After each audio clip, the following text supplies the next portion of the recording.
Ito ko, gagawa ako ng pork tapa. Tinimplahan ko na to at pakukuluan ko para ipiprito na lang malambot yung karne. Itong tapa ko na pork tapa, tinimplahan ko na to, pakukuluan ko para malambot ang karne.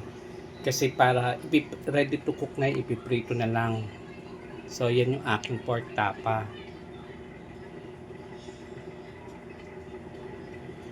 Ayan.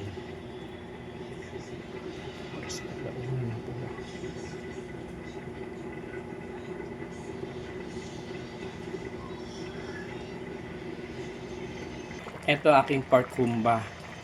Pinakukuluan ko lang at para malambot pa yung karne. Gusto ko mas malambot yung karne para mas masarap. Ayan.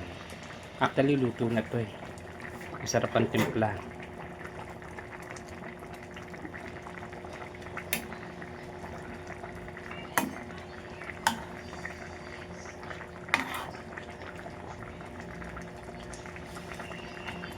Nagmantika na kasi syempre may taba ang baboy.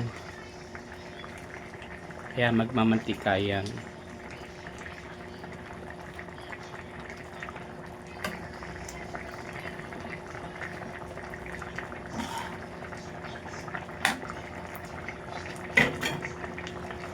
Ayan. Itong pork tapa ko, hintayin ko lang itong kumulo at magtitimpla naman ako ng kasaba cake.